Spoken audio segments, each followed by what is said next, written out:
The KQ Morning Show, 92 KQRS. Weird Al Yankovic calling the show today. Erica Rhodes in studio today. Oh, and we're going to be giving away tickets and playing a game and having fun and all the normal things that we like to do. But first and foremost, yes, it's time for the top 5 at 6. The top 5 things you need to know right now to get the day started. There's been a global internet outage, and it is grounding flights and messing up banks and screwing up a whole lot of workspaces. CrowdStrike is a cybersecurity firm. They had a little content update for their Windows hosts, and oops, everything went tits up, as they say in England.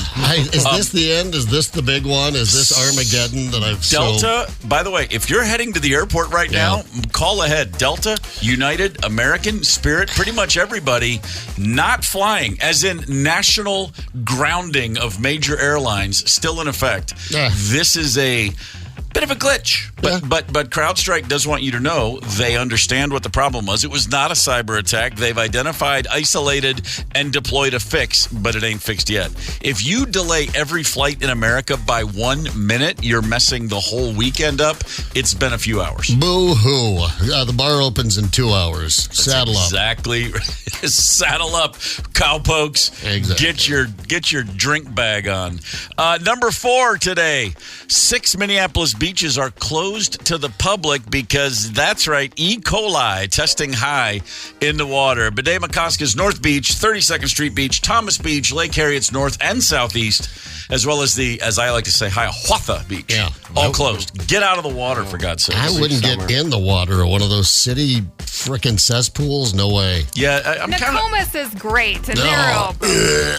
I'm with you. I love driving past them. I even like walking past them. Yeah, but getting in them, then not my bag. No. Blue-green algae. Poopy Nokomis.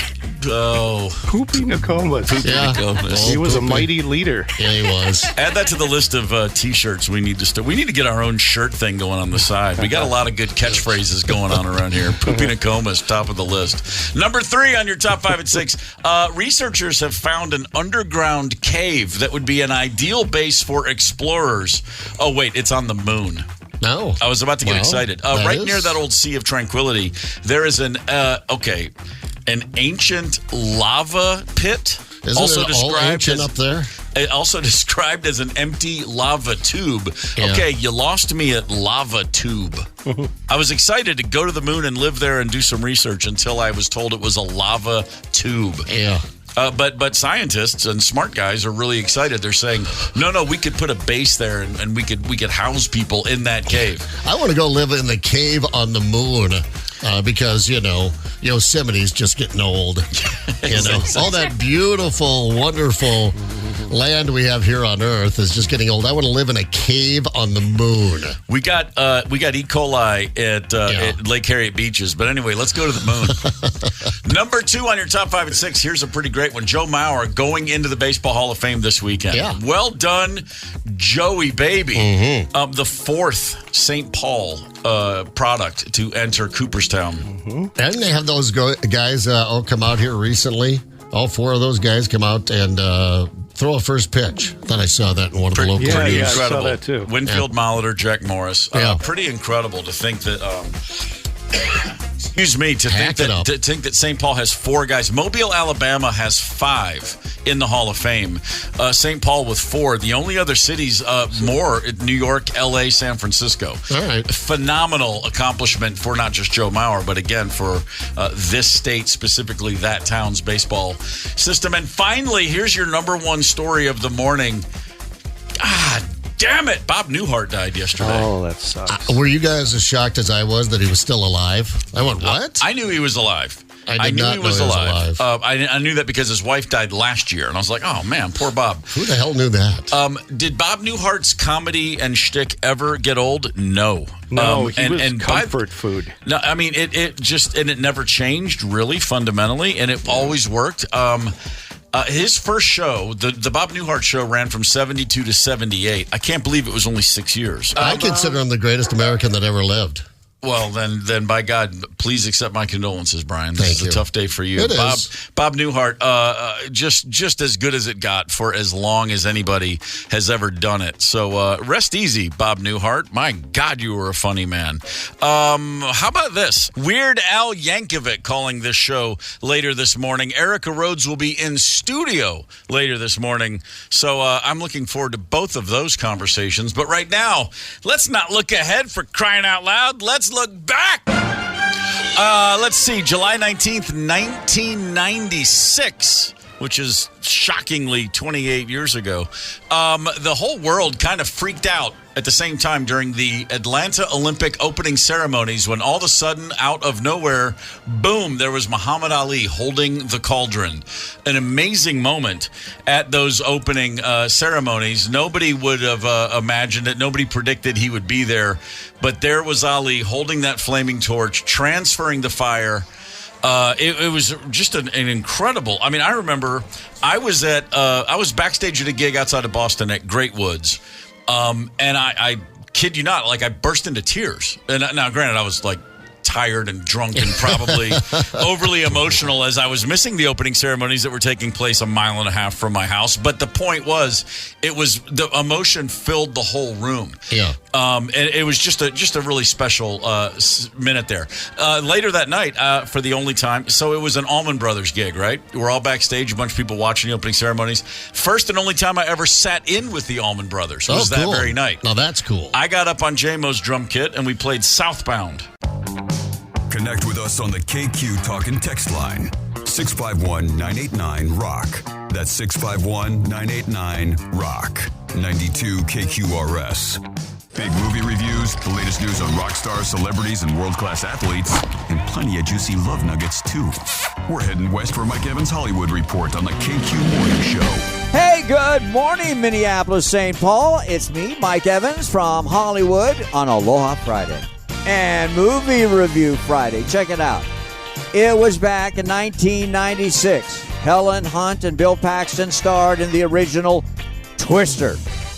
That was originally panned. Back then, Rotten Tomatoes gave the original Twister movie a very lukewarm 66%.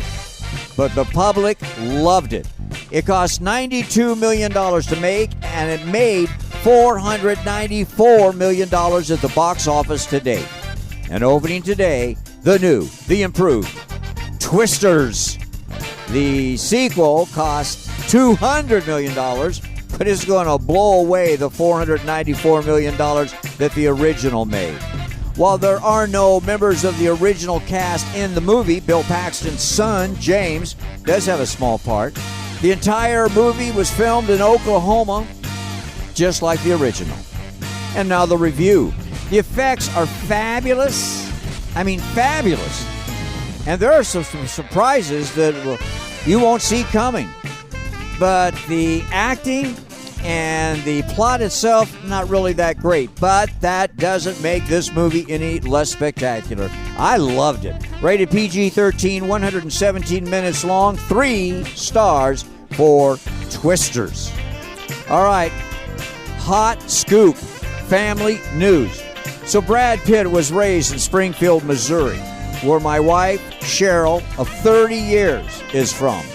Now, although I was living in Los Angeles at the time, Cheryl and I were actually married at her church, South Haven Baptist Church in Springfield, Missouri, where the Pitt family attended church. We would see them there all the time, go to some functions with them. Well, here's the scoop. Brad's parents were very, very strict with their kids, including with Brad. Angelina Jolie was born in Los Angeles. Her parents divorced a year after she was born. Raised by a single mom, Angelina Jolie was a wild, free spirit child. 100% different from Brad's upbringing. Brad and Angelina were very much in love until they had children.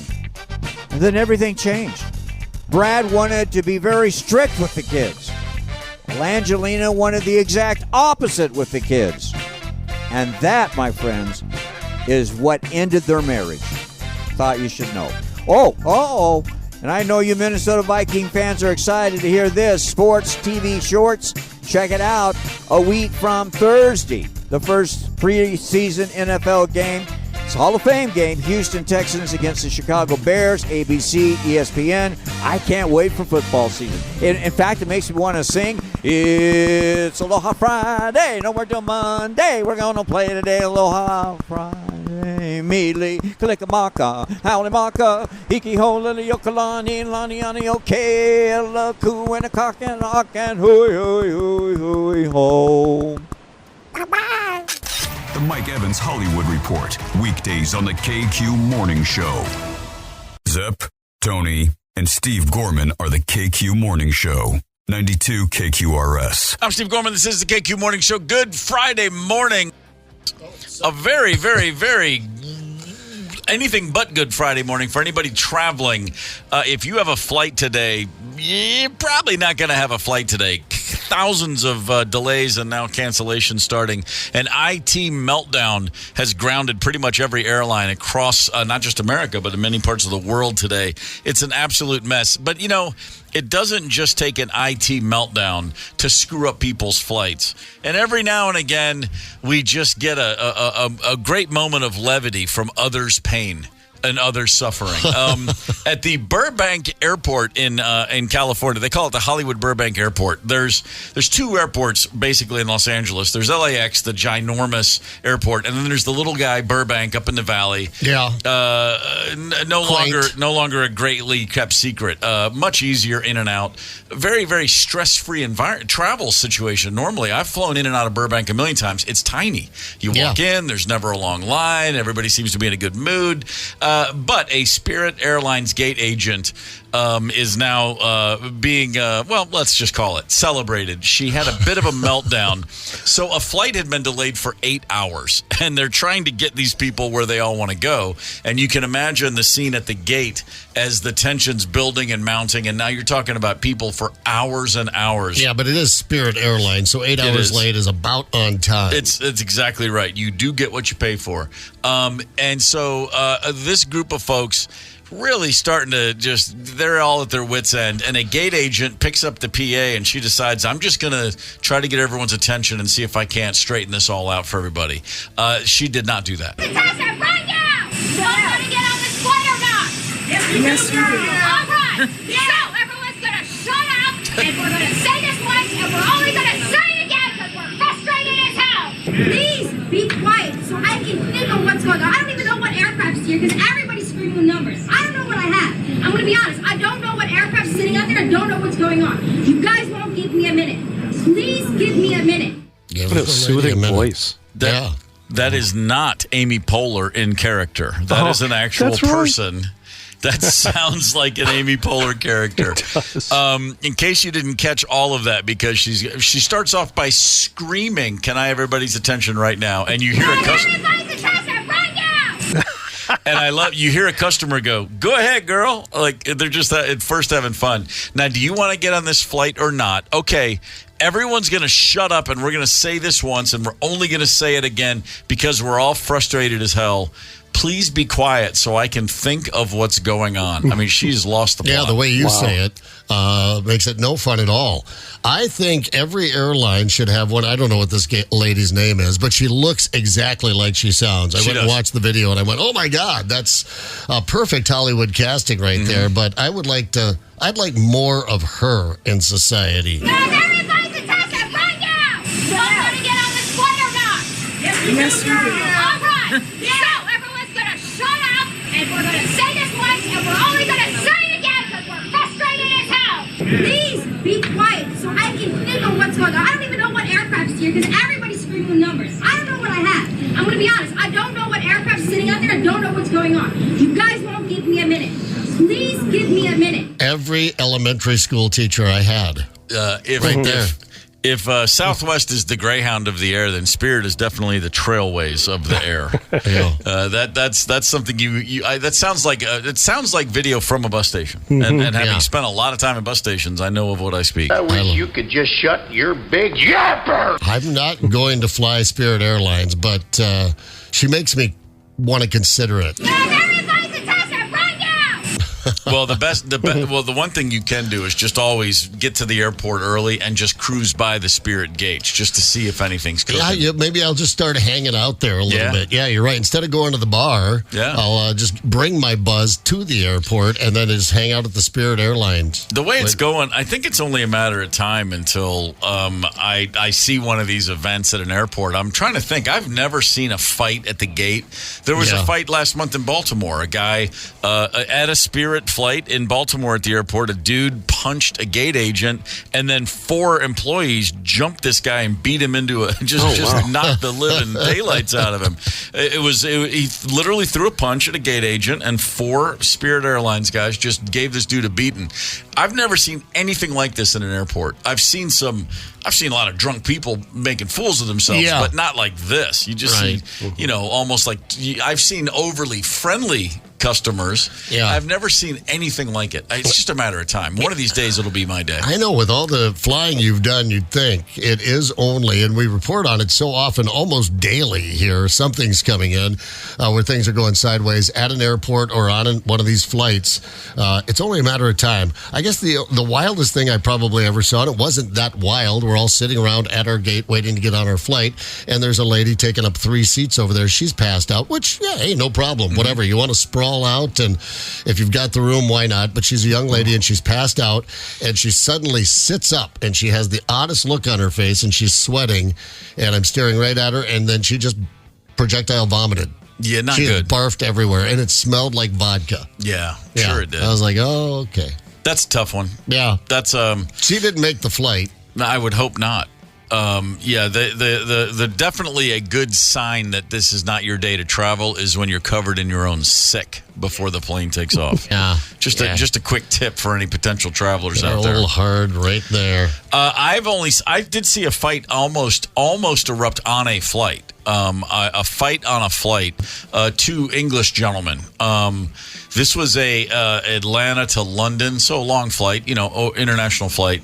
And shortly after takeoff, the guy sitting in front of me was at the bulkhead, and he took his shoes off and had his feet up on the little bulkhead wall. And across the aisle was another these English, two dudes, both English, both middle-aged men. Second guy stands up, comes across, and he looks at him and goes, "Excuse me, sir, put your shoes back on." And the first guy goes, "I won't put my shoes back on." And the guy says, "Your feet stink. You're offending my family. Now put your shoes on." And I mean, he's in his face pointing. And were they wearing 2 different soccer club jerseys? They were not, sadly. Right. That would have made it perfect. And the guy with the socked feet looks at him and goes, "I just washed these socks. They don't stink." And the guy said, "I'm going to tell you one more time." And I'm thinking, oh, my God, this is about to be a hook. A scrum. And the dude sitting there literally said, he goes, "Smell my feet." He goes, "This isn't what you'll smell." And dude bends over and puts his face right on the guy's foot. And takes a deep inhale and goes, "You're right. I apologize, mate. It's something else." And they shake hands, and the guy goes back and sits down. Your feet are lovely. Didn't see that coming. Didn't see it coming at all. It was really, really bizarre. So that's as close as I ever got, and it was just a matter of that. But, that raises an interesting question. Airport etiquette, airplane, I should say, most importantly, etiquette. Airport etiquette, whatever. But once you're on that little aluminum tube and the door is shut, etiquette really does matter. It does. Do you take your shoes off ever? Do you? Never. I'm asking, have you ever taken your shoes off on a flight? I don't. I've seen people do it. If you want to take your shoes off, I'm not going to, grouse about that. But don't put your feet up. Of course. No armrests, nothing like that. Just you take your shoes off, keep them on the floor. But no, I've not personally taken my shoes off. I've taken shoes off on long haul flights, but I don't leave my seat. Right. I mean, if I got to go to if I'm going to get up, even if it's just to walk the aisle to stretch, I put my shoes back on. I mean, come on, I'm not a farmer. I'm not out in the crops. I mean, it's like, I don't know what you're going to step in on that plane. No kidding. We have a photo of my daughter on a flight from 2013. It's a family favorite, and it's her in a plane. It's a selfie, and over her shoulder is a foot from the person behind her who stuck their foot, their bare foot up against the wall, on the window, on her armrest, like from the person sitting behind her. See, this is why it's unfortunate we can't take lighters on planes anymore. Exactly. That's where that would come in handy. I wouldn't be going for that.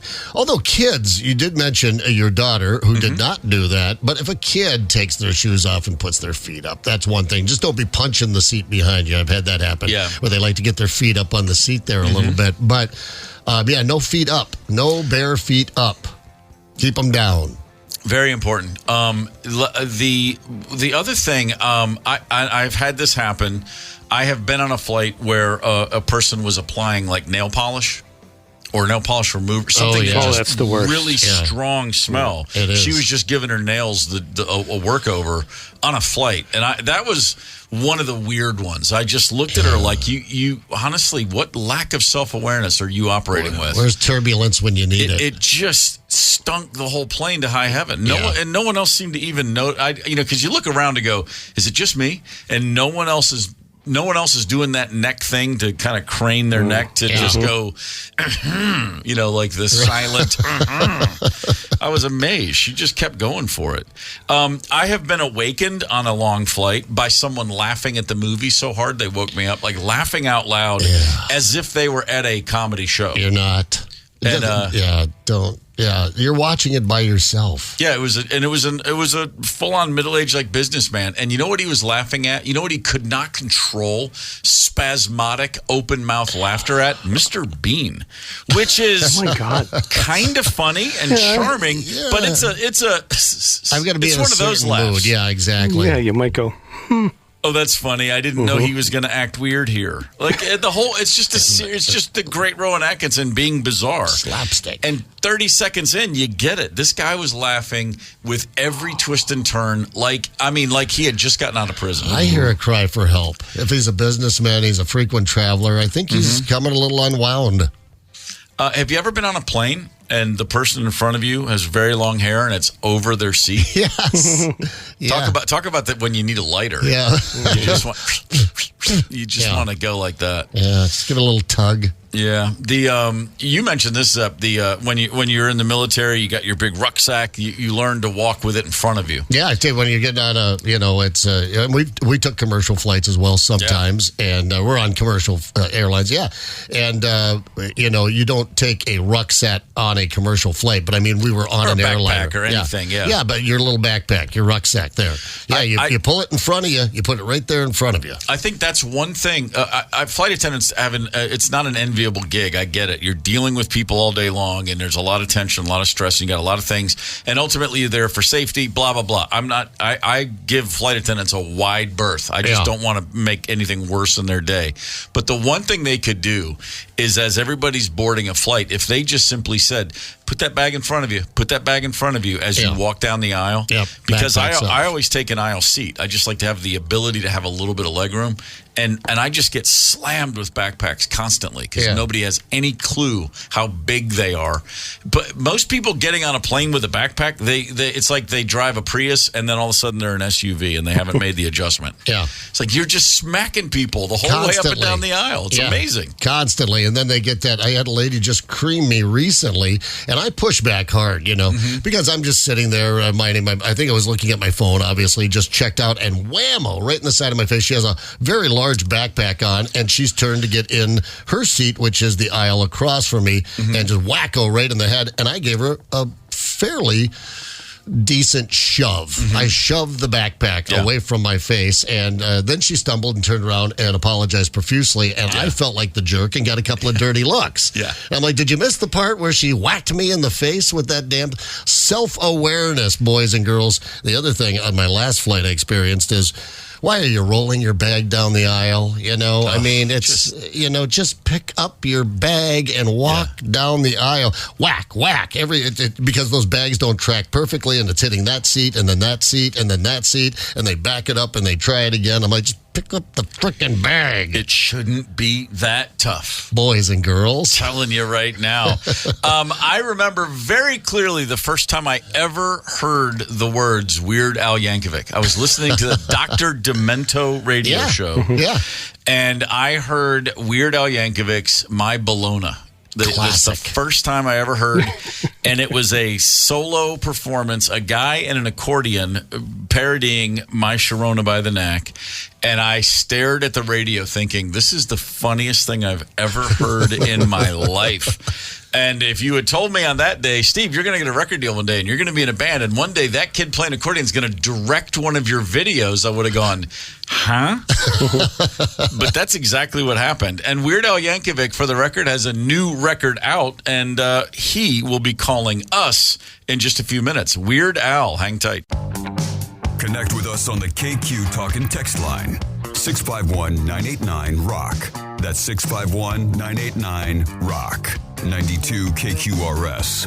I'm Steve Gorman. This is the KQ Morning Show. That was the Rolling Stones' "Start Me Up," a song that they took about 38 passes at it as a reggae tune and did one take of it with a straight rock beat, and that's the one we've all heard ever since. Fascinating backstory to that song.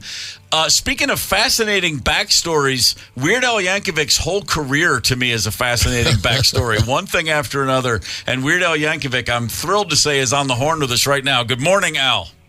Hey, Steve, how you doing? I'm good, man. It's a pleasure to speak with you, sir. I mentioned this earlier on the show, and I have to start way back before we talk about what you're doing right now. I, like a lot of people, first heard you on the Dr. Demento show, and I just needed to say this.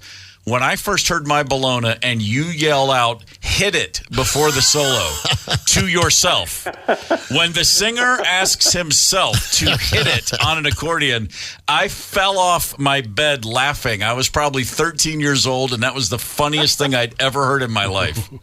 I like to give myself encouragement, you know? It's really, really well done. So, and you've been a part of my life and everybody's life pretty much ever since. I know that wasn't your first song, the first recording, but that's when you first jumped into my radar. But right now, celebrating 10 years of the album Mandatory Fun, which, by the way, was the first comedy record to ever debut at #1 in the Billboard Albums chart. You have a new single called Polka Mania, which we've been enjoying here today.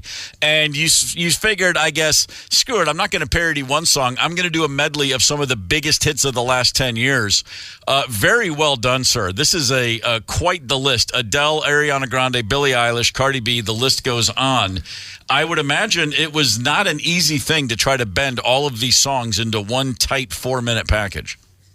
Well, you know, I limited myself to songs that had actually hit #1 on the Billboard chart. That helps. But there's a lot of them. I mean, my last album came out 10 years ago, and I wanted to kind of touch on a lot of the biggest hits and the biggest musical artists of the last 10 years. So I limited myself to songs that I thought sounded just a little bit better done polka style. But you're suggesting some songs don't sound better polka style. That's not what I would have expected. But so well, you got me there. To get everybody to sign off on this, do you personally reach out to these artists? I mean, do you have Taylor Swift's phone number? I reach out if I do know them personally. Like I do a song from the movie Encanto, and so I got to text Lin-Manuel Miranda because he's an old friend of mine, and say, hey, can I put your song on the polka medley? And he got back to me in like 30 seconds, like, oh yeah, of course. But there are some artists that I don't know, and then I have my manager go after their representatives or their answering machine or whatever. But it gets done. It finally gets to the artist, and they all sign off on it. I would imagine there's no greater honor than over the last 40 years to get a call from Al saying, hey, I want to do your song. I want to parody your song. But over the years, I would imagine some people have said no thanks, right? Yeah, very few. I mean, people focus on the negative, like who's turned you down, but like actually, like 98% of the artists are happy to get the Weird Al treatment. Like it's sort of a badge of honor. You've reached that plateau in your career. You got your Grammys, you got your platinum albums, and then you need the Weird Al parody for the trifecta. There's the EGOT. We should add a Y to that. The YEGOT, I think, would be the ultimate. Oh yes. That's the new status symbol. You got to get a we got. we got better than ye got. I think that's it. Weird Al Yankovic is on the horn with us on the KQ Morning Show. So it's been 10 years since you put an album out. How often are you performing these days? Well, I'm not on the road right now, but over the last 10 years, I've done quite a few tours. I've done a couple vanity tours where it's just like the band walking out on stage and sitting down on stools and playing your instruments. I've done like a tour with a full symphony orchestra every night, the Strings Attached tour. So every time I go out, it's a little something different. Try to surprise people. But I love touring. That's one of my favorite things to do. So I'm not giving that up anytime soon. Weird Al Yankovic is the biggest selling comedy artist of all time in terms of units sold, as they say. But that's not just it. Al, I mentioned this on the show earlier. You and I met in 1999. You directed a video for my former band, the Black Crowes. Along the way, how many music videos do you have on your resume?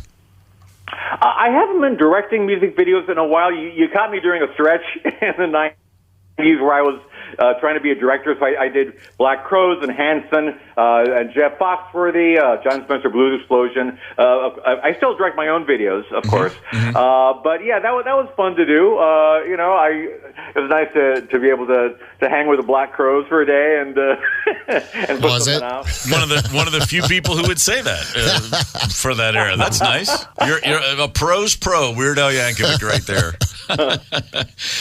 Well, the video turned out great. I was reminded that it got a whole lot of play in Europe, which is not a bad thing. I mean, I'll take it wherever we can get it.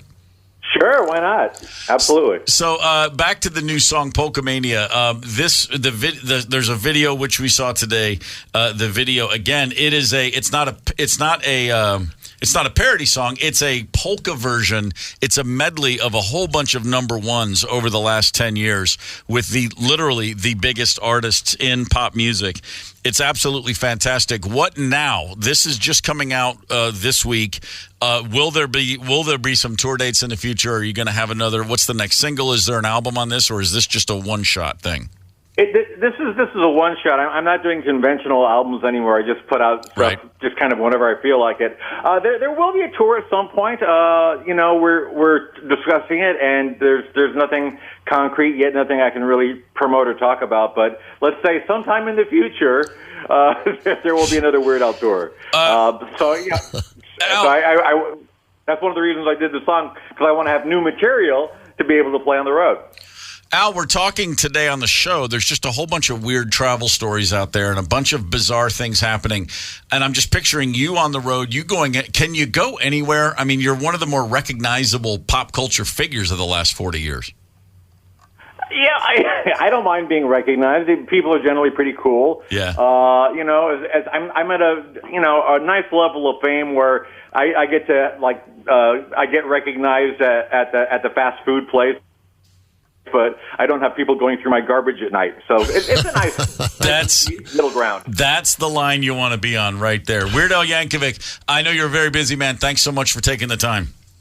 My pleasure. Thank you. See ya. The two great accordion players of my world, Al Yankovic and, wait for it, Hall of Famer John Smoltz. John Smoltz? The Braves pitcher, a lifelong accordion player from a polka family in Michigan. John Smoltz is a hellacious accordion player. True story. I wouldn't have guessed. Yeah, the Black Crowes. We were doing some sessions in Atlanta in '97, and we wanted to see if Smoltz would come in and play accordion. And we were just in a studio for a long weekend, and we had this great idea, or I had a great idea, and I convinced everyone, no, just let me do this. And we tried to reach out to the team, and they were on the West Coast, and then by the time could have worked out, we had basically two guys had quit the band, and we were kind of broken up. But anyway, for a minute there, it sounded like a great idea. We were talking about airline things earlier today. By the way, if you have a flight today, seriously, you're probably not going to make it.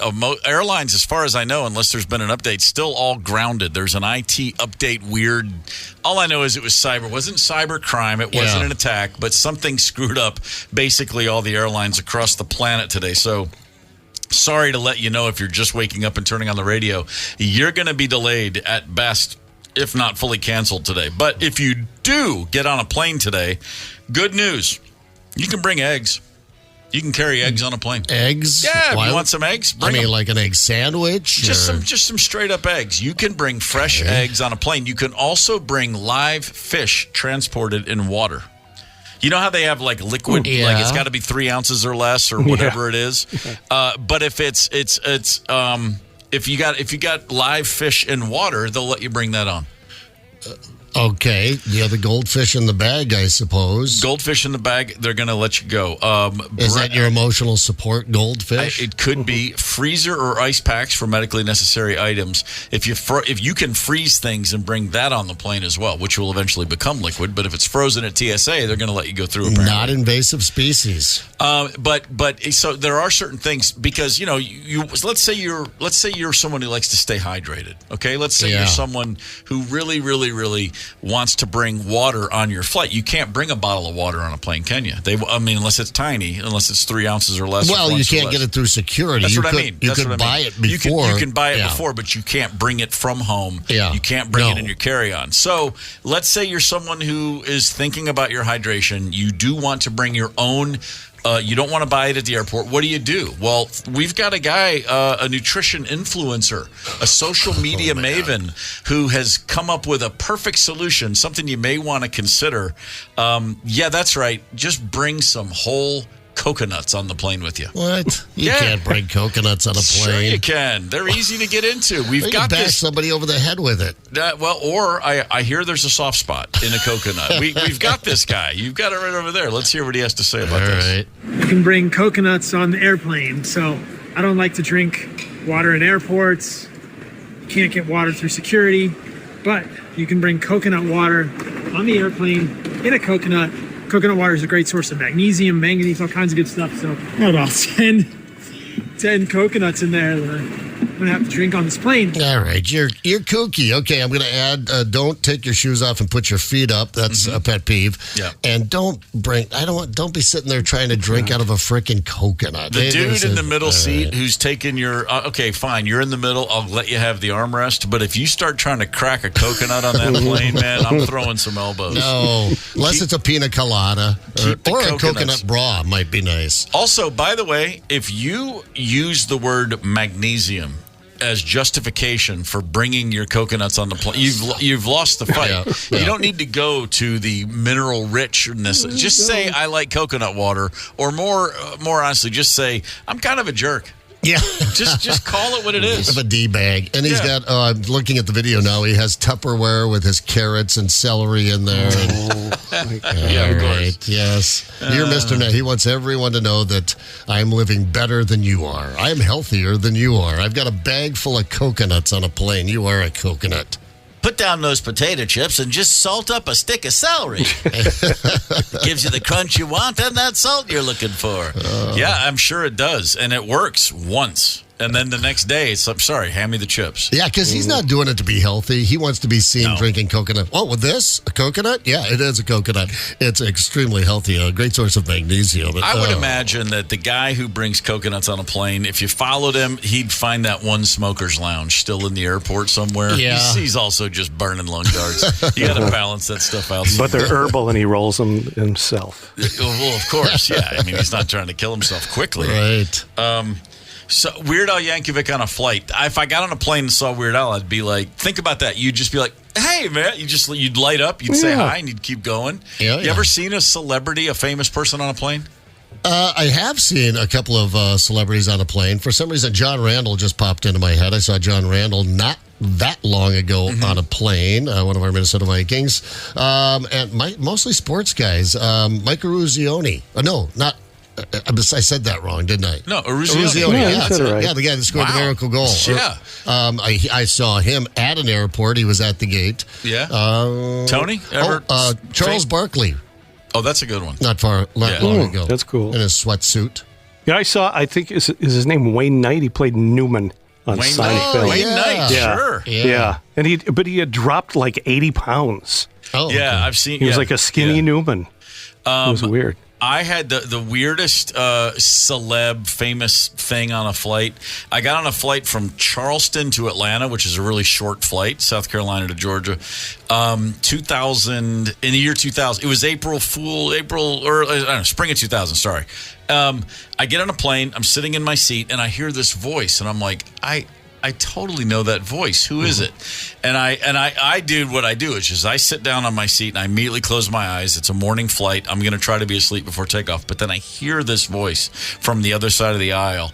And he's going, yeah, that's right. It's good to see. Where are you from, sweetheart? And I'm like, what? And I open my eyes and it's Klinger. Jamie Farr.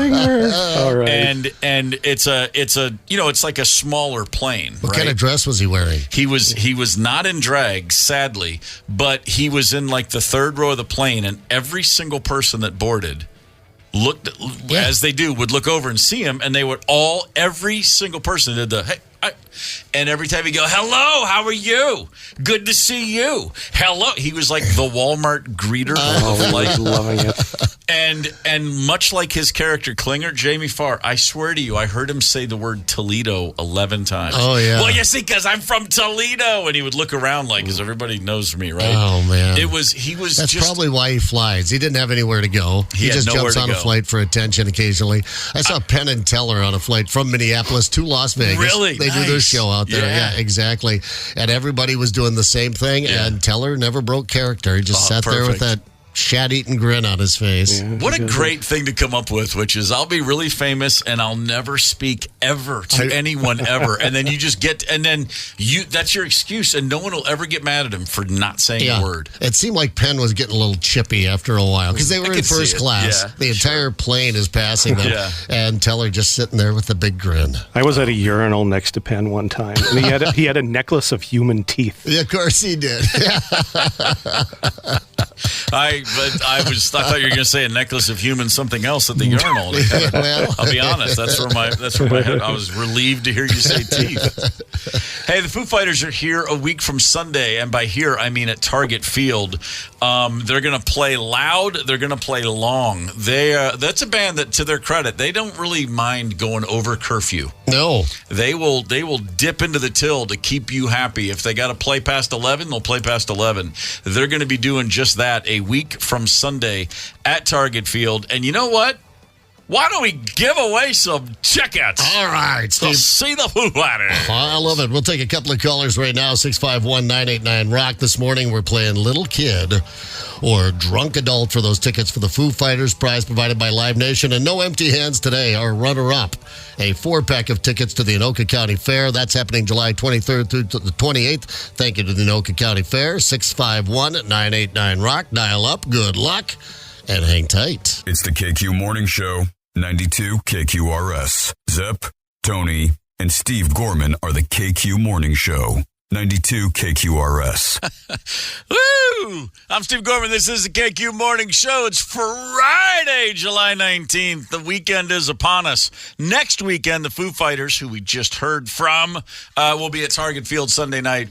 We would love to send a couple of listeners to go see them, to go hear them, and to go have a night to remember at Target Field. I did notice, by the way, you're doing pretty well in life when you're at a band, A, playing stadiums. Yeah.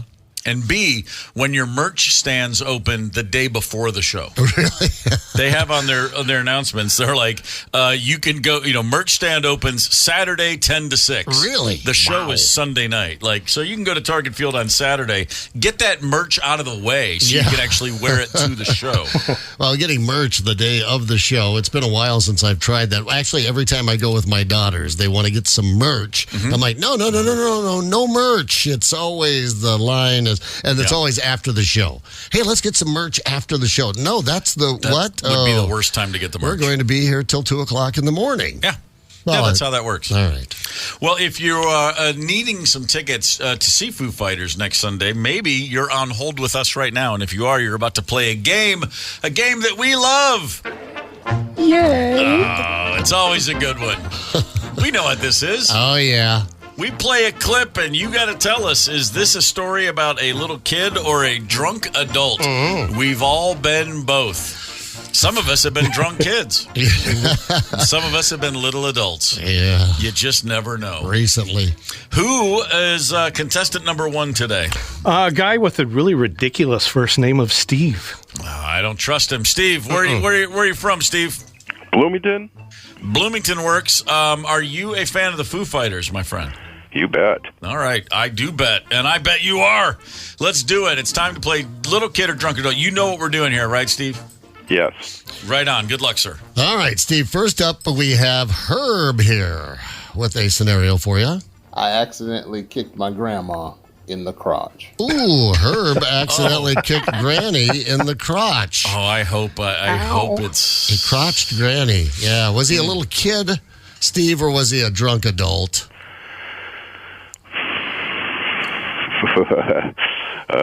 Tricky right off the bat. I'm going to go with little kid. I was a little kid. Oh, my grandma was big into karate, so she tried teaching me some moves one day. You know, she was showing me how to do a front kick. I really started getting into it, just get my reps in. And one day, I didn't realize Grandma was walking right in front of me. Boom! I accidentally kicked her straight in the crotch. Oh, man. I was a very large 12-year-old kid at the time, so let's just say Grandma was really feeling it. Betty White said those things can take a pounding. All right, Steve, right out of the gate. Land sakes. You guessed right. All right. I just want to hear the story of the drunk dude who kicked his grandma in the crotch and see how well that went over. Oh, my God. Yeah, murdered by the rest of the family. All right, Steve, great start. Here we go. We're going to turn you over now to Tammy. I took a bowl of soup and poured it in my dad's lap after a fight with him. Man, we're just assaulting our elders this morning. Steve, Tammy poured a bowl of soup on Dad's lap during a fight, but as a little kid or a drunk adult? Drunk adult. I was a drunk adult. He told me that he was leaving my mom for an exotic dancer, and I got mad and took his very hot clam chowder and dumped it in his lap. Okay, Grandma did not deserve to get kicked in the crotch, but I think Dad had that one coming. He had that one coming. Fair enough. You don't. By the way, it's. Does it even matter that it's an exotic dancer? Not necessarily, but it certainly adds to the fun of the story. It does, and for some reason, I think it does. For some reason, probably mattered to me. I don't also know. think it does. It just pours salt on the wound. Yeah, he didn't leave her for an attorney, an upstanding citizen, even her best friend, an exotic dancer. From now on, I'm not going to say pour salt on the wound anymore. I'm going to say, that just pours chowder on the lap. That's good. Yeah.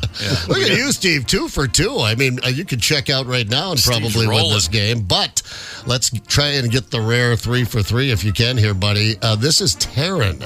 I smashed an earthworm into my hair and started to cry about it. All right, she smashed an earthworm into her hair and started to cry about it. Was she drunk or just a little innocent kid? Oh, boy. I'm going to go with a little kid.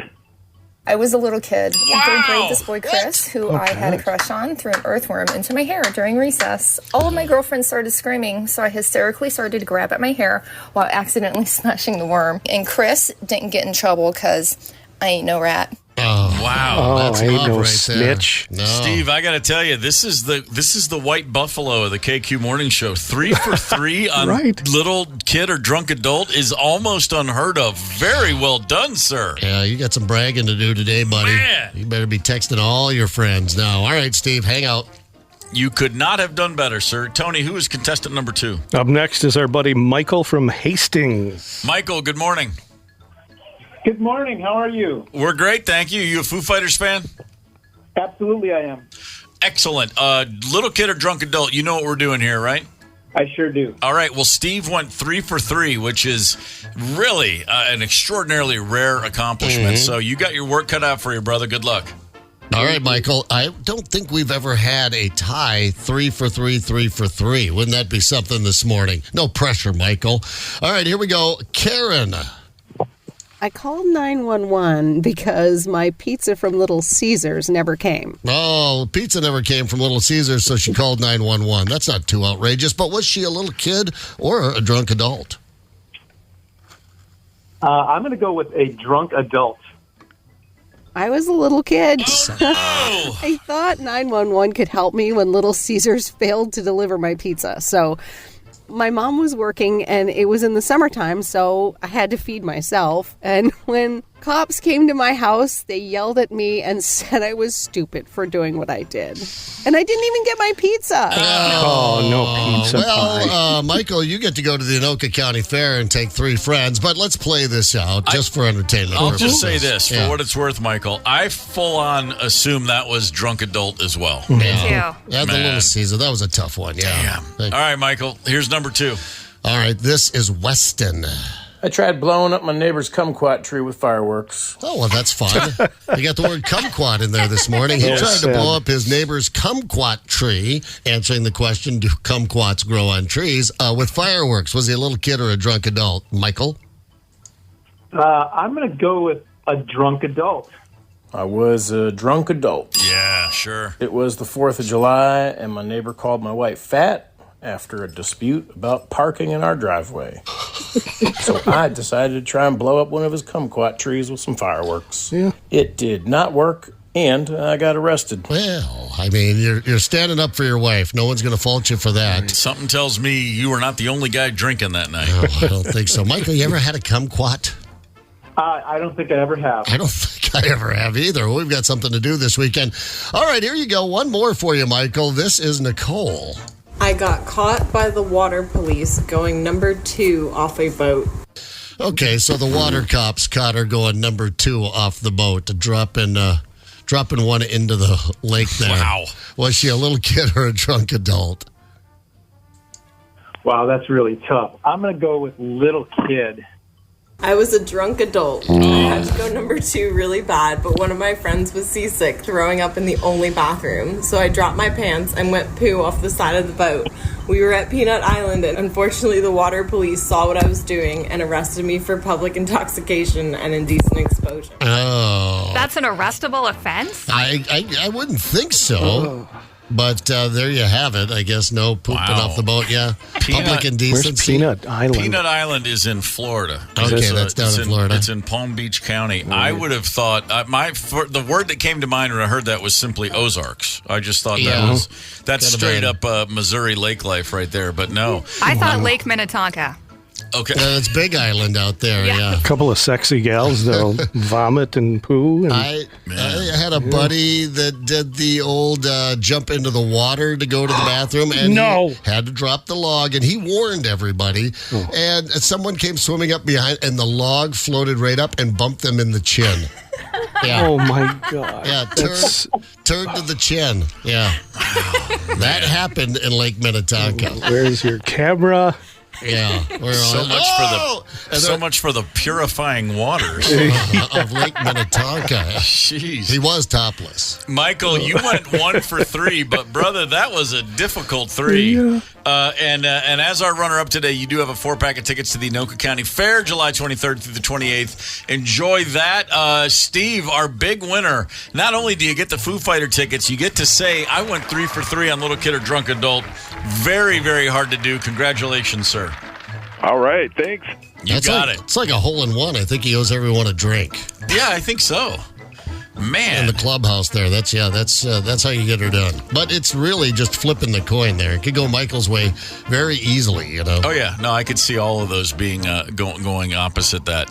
Not getting your pizza and calling 911. I mean, literally, that is me in my 20s. I've been drunk. I'm surprised I never tried that. Honestly. Like, where is that? I want justice. Oh, man. That's good stuff. Imagine the story, though, of that boat trip when someone's like, did you guys go on a boat yesterday? Yeah, how was it? It was great. Well, it was cool, except, Karen was puking in the bathroom, and then Sue was dumping off the side, and then the cops came up. Other than that, it was a great day out on the boat. Weather was great. Had a memorable first date with a lady on Dad's boat. We're out doing some fishing, and we're out there for a little bit, and she says, I really got to go to the bathroom. I'm like, hey, Dad, Ann is her name, said Ann has to go to the bathroom. She's like, so go. I'm like, Dad, it's on a frickin' first date. Can we wheel over to shore and let her go up and use the public facility over there? He's like, no, she can just go in the live well like the rest of us. And I went, you're peeing in the live well with the freaking fish? Oh, wow. Yeah, my dad. But we did twist an arm and get the old boy to take her to shore. There you go, Skip. Yeah. He showed up finally.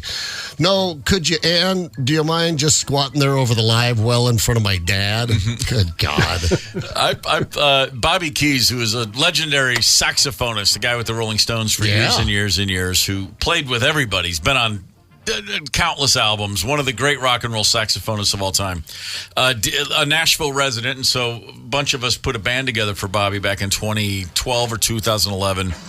We called it Bobby Keys, the Suffering Bastards, and we just got on stage and played all the stuff he had played on. So you got Stones tunes, John Lennon songs, Joe Cocker songs, quite a catalog. Dion's The Wanderer when he was 16. Are you kidding me? When he was 16, he played that. Like, it was just the craziest catalog of stuff to pick from. And it was it was just a blast. It was just for fun, and it kept him in shape when the Stones weren't on tour because they don't play that much, and he would keep his lungs in shape. It was a blast. We played a gig at a marina in Western Tennessee in the summer of 2012, I think, and it was no exaggeration. It was like 104 degrees that day, and so by the time we played, it was like 98 degrees at sunset on this marina, and it was just one of those gigs where we're just the sweat and the heat. It's just awful. Man, it's just awful.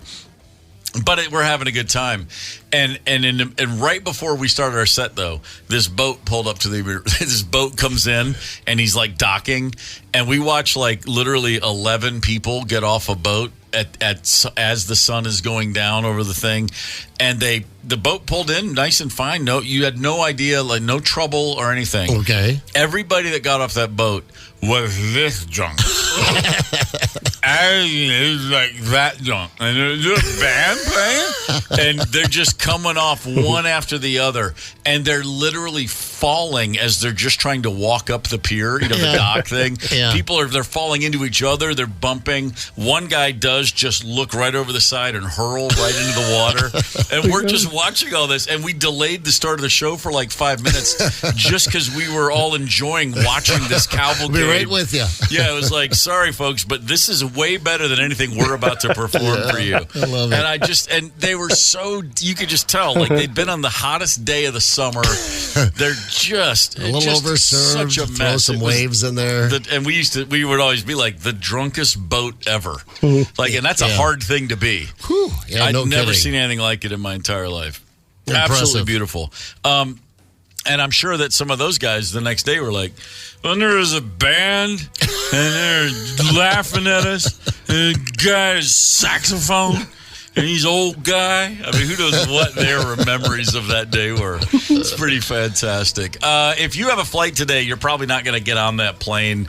I'm just looking at a tweet from MSP Airport. The security lines, as far as you can see throughout the airport, all the airlines have shut down for the day. So far today, there is an IT meltdown, and this is happening all over the world. It's not just here, but if you are traveling today, do yourself a favor, double check, get online, make sure, because you are at the very least delayed for a long time. Yeah. Most likely not going anywhere. But as long as we're talking about travel, something we touched on a little earlier in the show, ever see any famous people on a flight? Let's talk about your brushes with fame while traveling to friendly skies. Hang tight.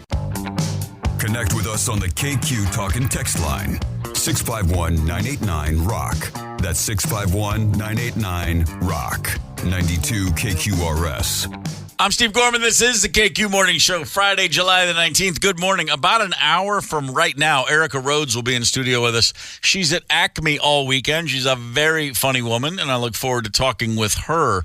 In the meantime, if you are traveling today, no, you're not. There's an IT meltdown all around the world. Basically, the most important, I guess, moment of this, a lot of banks are having trouble. Some offices and businesses are moving slowly today, but most importantly for anyone traveling anyway, airlines all shut down right now. The security lines at MSP are miles long, and the planes aren't taking off. Occasionally they're taking off, but for the most part, all the major airlines grounded themselves about 4 hours ago. Slowly but surely they'll clear it out. If you delay every flight in America by 10 minutes, you've thrown off the entire system for the day. Go a few hours into a complete stoppage of air travel, and you've got a problem that will take days and days. This is to straighten global out. too. I'm looking at airports in Paris here, in Prague, and I mean the list of airports goes on. It's global. It is in fact global. If you are able to get through security, and if you get on a plane and it takes off today, you will be one of the lucky ones. Anyway, so just double check, triple check if you've got a plan to go anywhere today. We were talking earlier on the show about about famous people we've seen on flights. Right. I saw Jamie Farr Klinger from MASH on a plane once, and he made damn sure everyone knew it was him because he talked very loudly in that very distinct voice the whole flight. He made sure everybody on the plane knew he was there. I was like, Jamie, buddy, take a day off. And He's taking the rest of his career off. I'm not sure what he did after MASH. Not a lot. Well, there was after MASH for a hot minute. Do you remember that? MASH, It was like a 60-minute, and it was not nearly as funny. It was more like a drama. It was a few of the characters when they got home. Yeah. And it was probably pretty good, but it was not what anybody was looking for at that time. But yeah, Jamie Farr, I think he did MASH, he did after MASH, and then he just took a bunch of flights. And just talked a lot, and everybody always knew who he was. He would have been a good casino greeter, but I guess that's for the heavyweights. I guess so. But we've gotten some text messages and a lot of messages on Facebook of famous people that others have bumped into on flights. I just saw one. I've already forgotten the name. I shared it with you, Zep. Who was it? Someone said they saw Bob Lurtzema. Benchwarmer Bob. Yeah, I said, wait, what is that? Sounds kind of familiar, but you had to remind me of who he was. Yeah, he would have been played for the Vikings back in the 1970s. He was like the fifth of the front four. Yeah, he sat behind all the Hall of Famers. Because they had he the was a purple people sub. eaters. And you could come in and people would go mental if he got a sack. Right, yeah, exactly. And had a pretty fun career. And then a sports bar. A sports bar, Benchwarmer Bob's. I believe there was a couple of them. Don't know what's going on with them now. But That's pretty good. You'd know Bob if you saw him. Karen on the Facebook page said Prince sat right behind him. What? I thought that was a private flight kind of deal. Maybe it was probably going back a ways. Yeah, sure. But wouldn't it be great to be Prince at least while you're on a plane? Yeah. Plenty of leg room.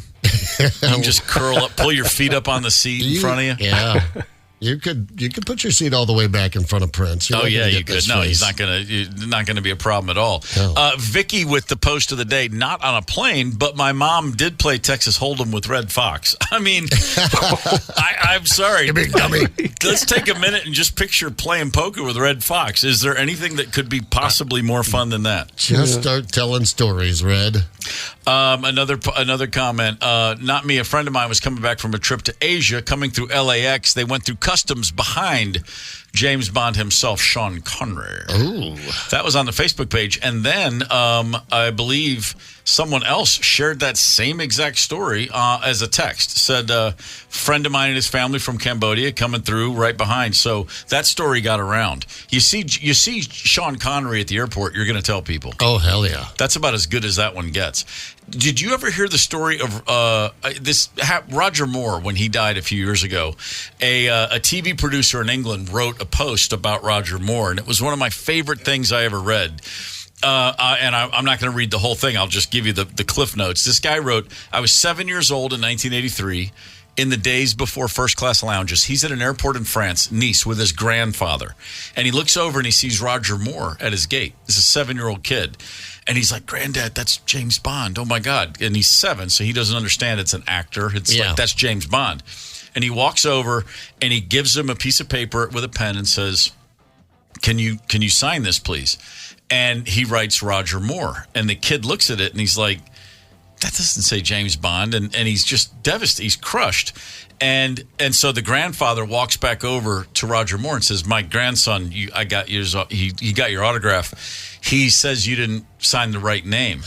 And so Roger Moore walked over to the kid and he said, I have to say Roger Moore because Blofeld might find out that I was here. He says this to a 7-year-old kid. He says, don't tell anybody you saw James Bond. You have to keep my secret. And the kid says, and the guy writing it says, no, I got it wrong. I'm fine. He goes, I was jangling with delight. I was now working with James Bond. All right. So many years later, he goes on to say, I was a scriptwriter on a recording for a UNICEF project, and Roger Moore was there to shoot a scene for us. Yeah. Completely lovely.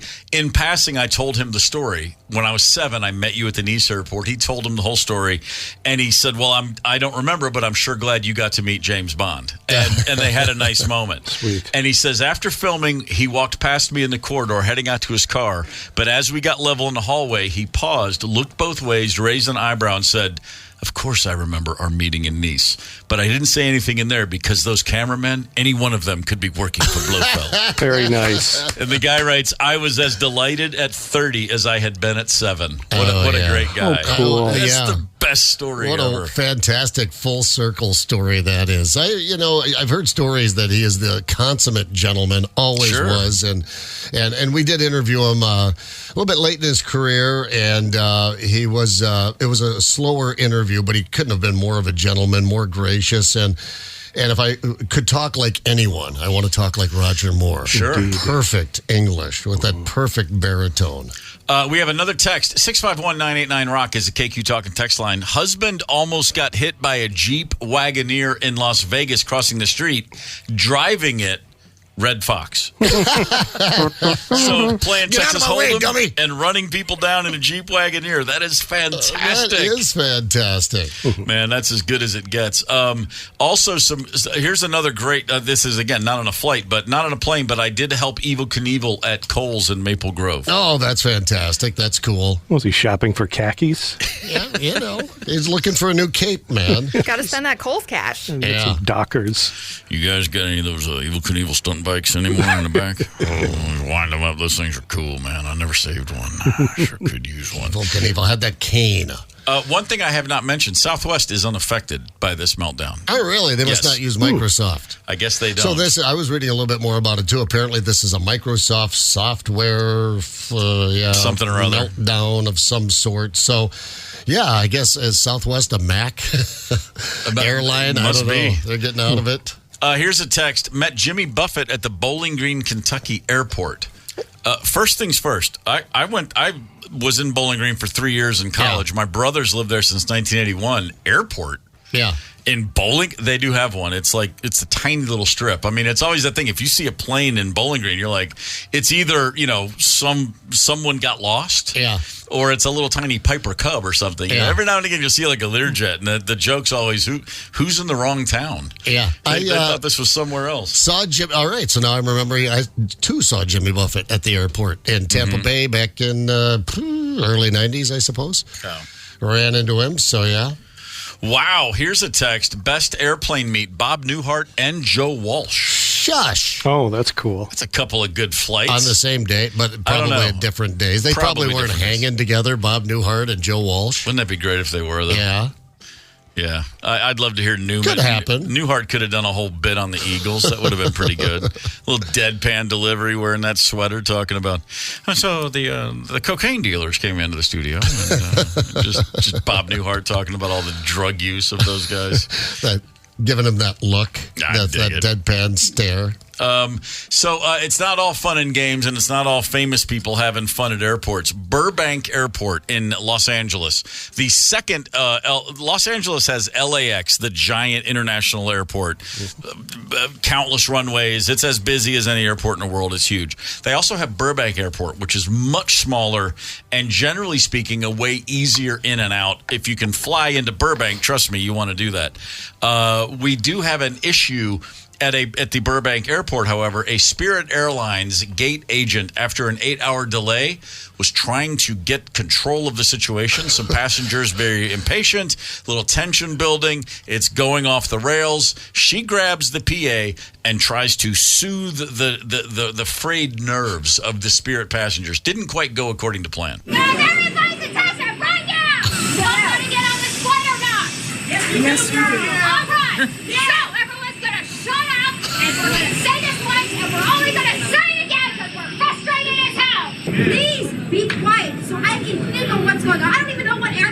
because everybody's screaming with numbers. I don't know what I have.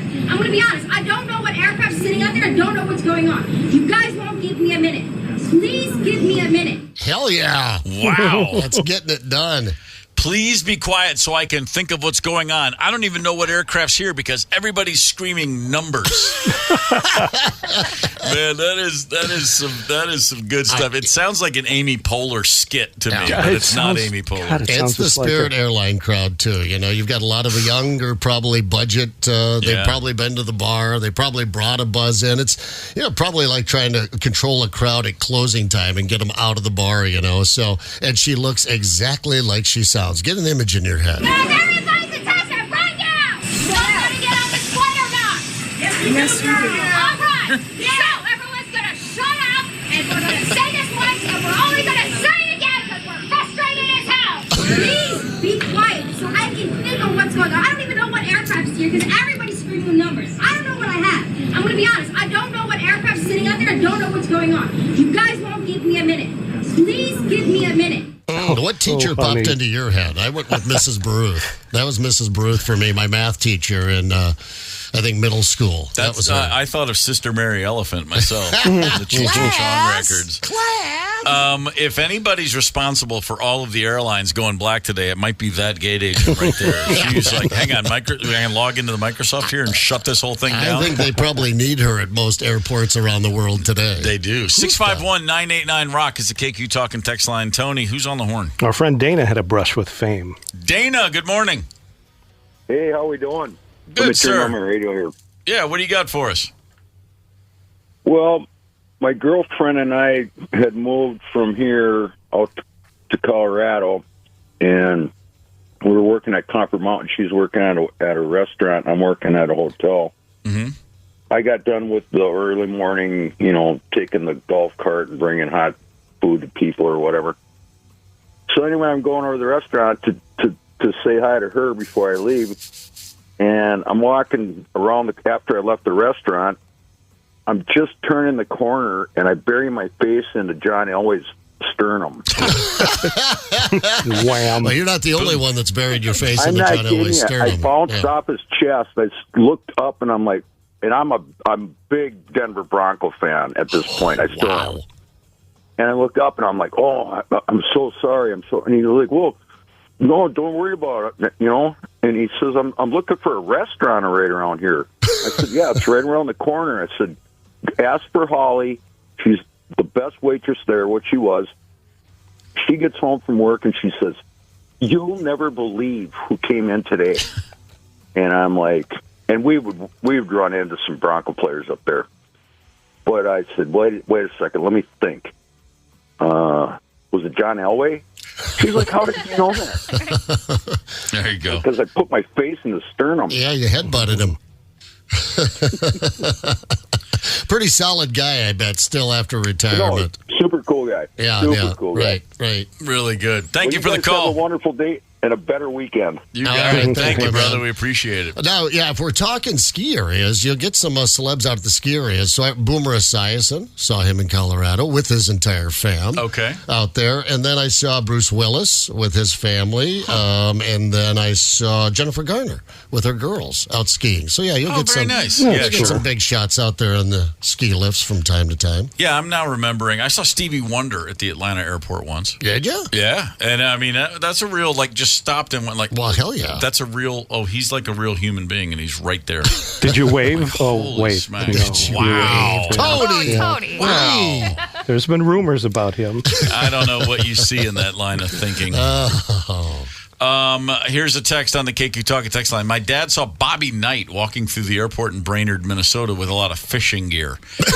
If there's, how do you resist giving, if you see Bobby Knight, not that you're going to see him anymore, if you saw Bobby Knight in public somewhere, how could you resist not going up and just trying to rankle the old guy? Right, you know what I'd do? Chair at him. I'd take a chair and just slide it across the floor at him. Here you go, Bobby. Do you remember what the final blow, if I'm not mistaken, the final thing at IU, he grabbed a student, not one of his players, because the kid said, hey, Knight. He just walked by and said, hey, Knight. And he was like, you call me coach or Mr. Knight. He was so mad. If I had seen him, I would have gone straight to that. Yo, Knight, what's up? Oh, Bobby. Man.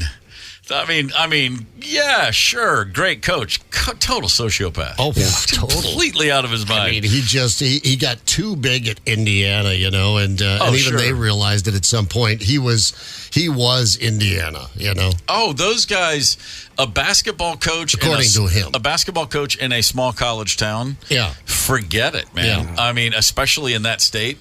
It's not a passion, it's religion in Indiana. What, Texas Tech, is that where you ran off to after that? Yeah. Yep. Right. By the way, this is in the new running for best text of the day, celebrity brush in. Met Gene Wilder and Richard Pryor in an elevator while working in New York. Okay. Wow. Yeah, then I could probably just die right there if I ran into both those guys at the same time. It'd be pretty great. Yeah, that would be a great one. I think I'd fanboy on those two. I'd follow them around. I just would, just trying to listen into their conversation. Right. Oh, sure. Until the, bouncer thumped me in. My son went to Indiana University, and a few years ago I'm going back to Bobby Knight here. There was a really big game when he returned to Bloomington for the first time since he left in disgrace. Yeah. He was at a home basketball game. He walked out at halftime. And the place went nuts. And my kid, who's in his 20s at the time, doesn't have any memory of when Indiana was a perennial contender. His 4 years there, they just kind of sucked, basically. And it's been that way for a while. He was telling me about it later, and he goes, I mean, I know who Bobby Knight is. I get that it really mattered. He goes, I've never seen more old men crying in my life. Oh, man. He said every person over the age of 40 in that gym was bawling their eyes out. He goes, it was so weird. Well, I guess, it probably reconnected to their childhood. And an icon in the state, no doubt. For sure. This is a great text that just came in. I was hit by a golf cart driven by Ronnie Wood at the Four Seasons on the Big Island of Hawaii. Yes, awesome. Bam. I was carrying a stack of boxes to a conference room. He and his young son came around the corner and ran right into me. He was so apologetic. They both jumped out, helped me gather them up, and bring everything into my room. Needless to say, my colleagues did a double take to see Ron Wood carrying my packages. That's the best thing ever. Woody coming. And by the way, no one has ever said these words. Is that Ronnie Wood? Yeah, right. No one looks like him. That's wow. Woody if you see him. Oh, yeah. That'd be pretty great. That's great. I almost full on true story, and I can't overstate how close I came to running over two basketball legends in my mom's Datsun 210.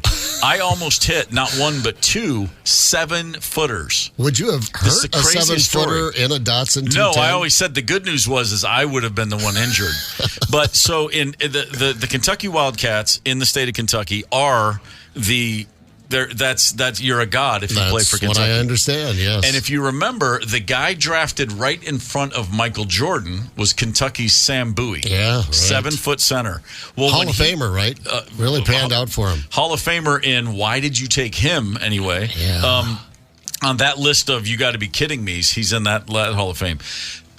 Sam Bowie graduated from Kentucky. He played alongside a guy named Melvin Turpin, another 7-footer. They had the Twin Towers. Yeah. Sam and Melvin. And so the seniors every year at Kentucky, they do a barnstorming tour in the spring. Their season would end, and they would go play like exhibition basketball game every year for years and years. I doubt they still do it. Well, there's no such thing as seniors at Kentucky anymore. Right. But the seniors would go around and play all these small towns at the high school gym, and it would just be like, oh my God, you're seeing these guys in person. So that class played at Hopkinsville High School, and the next morning at like 10 a.m., I'm driving down the boulevard in town with my buddy Grant next to me, and crossing a 4-lane with a divided, like the boulevard in town, from the Holiday Inn going to the Taco Bell across the street. I look, man, there's Sam Bowie and Mel Turpin. From a distance, I said that because I just saw two tall guys. Yeah. I didn't actually think it was them. And as we got closer, I was like, oh my God, that is Sam Bowie and Mel Turpin. And they put their hands up like, hey, we're going to cross now. But there's no crosswalk. There's no anything. Like hell you are. They just stepped out. And I was so staring at them, and I was so shocked to see them that I just didn't think to put the brakes on. And my buddy Grant goes, "Stop!" like screamed, and I literally slammed the brake, and the car, the brakes locked, and I went a little sideways, and I came to a stop. I'm not exaggerating. I was 2 feet from their legs. You gotta be thinking, and they are just glaring at me, and I was like, and I'm in this tiny car, and there's 7'1" and 7'2" staring at me, and I was like, oh my God. And then they just walked on to Taco Bell, and for the next month, all I kept thinking was, I could never, I'd have to leave the state if I'd run them over. Oh yeah. But I would have saved the Portland Trailblazers a disastrous draft pick. I mean, that would have had that going for me. 651-989-ROCK is the KQ Talking text line. Who's on the horn, Tony? First up, we were talking about slamming into someone's sternum. I was at a Cub Foods one time, and I did like an abrupt turnaround, and I went boof, right into the sternum of Felton Spencer, ex-Timberwolves. Wow. Louisville Cardinal Felton Spencer. Right. Yeah. Yeah, of course. Huge man. We got him lined up. First up is Annie. Annie, good morning. Hi, good morning. What have you got for us? Well, after college, I was a ski bum out in Vail I was supposed to be 1 year, turned out to 3. But I worked in the ticket office to get your ski pass. And so we worked in the customer service desk where we give away all the comp tickets. Mm-hmm. So every morning we'd go through the stack of notes to see what celebrity was coming in that day. So I met them all, like Pat Sajak. Kenny Rogers was at the bus stop with us every morning. Oh, yeah. Princess Diana came through. They wow. Staff with all my children. I worked at the Vail Valley Country Club, so then you'd see Clint Eastwood out there, who had a horrible golf run when I saw him, and he was not happy to see me. Vince Gill was out there. And then I worked at Opry Ski, so all the people would come. The guy that I worked for, he had a really great following, so Jessica Simpson would come up and sing along with him when she's a child. And, yeah, so every day it was like, well, who's the celebrity of the day? It was so much fun. Oh, yeah. Vail, that's a little Hollywood out there. You bet. That's fantastic. And like every good ski bum story, it's 1 year, but it was actually 3 years. Yes. I respect that. Yeah, my best friend showed up one day, and she packed my bags and drove me home, and I was not happy about it at all. That's called an extrication. Yeah. They got the government involved. We've got to get this woman out. We can't have anybody know it's coming. Go get Annie and bring her home. Right on. Never left. Thanks for the call, right. Annie. Yep. See ya. The KQ Talking text line is 651-989-ROCK. Feel free to hit us up with a text if you want to give us a call. We would welcome that. If you're on hold right now, sit tight for just a minute. We are going to be back with more of your celebrity encounters. And at about 9:25, Erica Rhodes in studio. Hang tight. It's the KQ Morning Show, 92 KQRS. Zep, Tony, and Steve Gorman are the KQ Morning Show. 92 KQRS. I'm Steve Gorman. This is the KQ Morning Show. It's Friday, July the 19th, and man, do we have some headaches in the world today.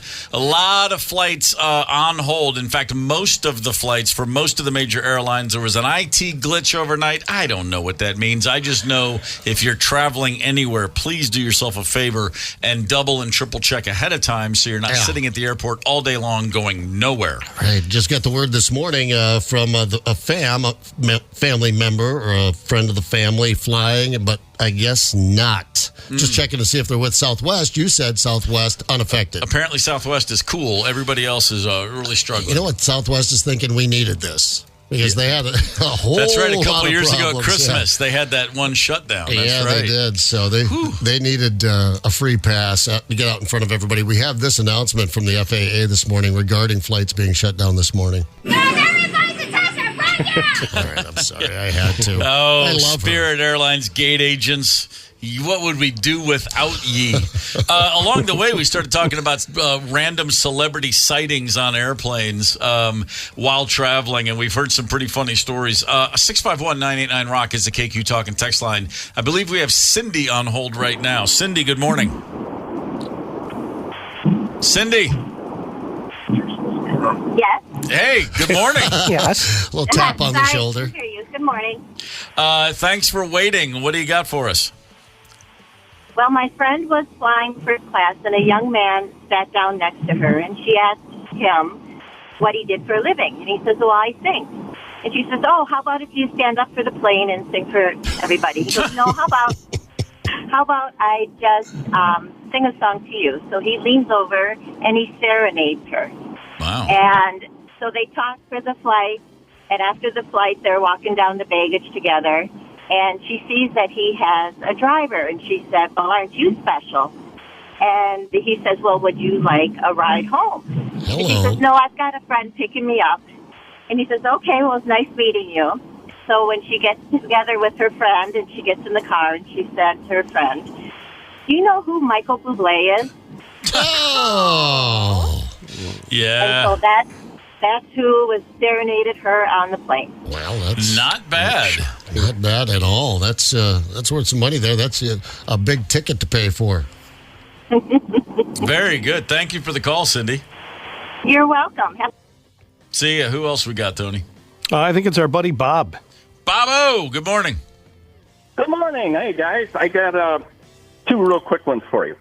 I was a gate agent at MSP, and I was doing this flight one morning, and I'm looking at the customer list, the passenger list, and I see, top on the list, Ned Beatty, none other than his first role in Deliverance. Anyway, my supervisor and I, we board the flight and everything, and everybody's on except Ned and Mrs. Beatty. Mm-hmm.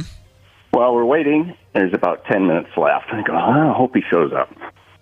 So I'm getting a little goofy, and I start doing the dueling banjo song, do-do-do-do-do-do-do, Sure, and start dancing and stuff.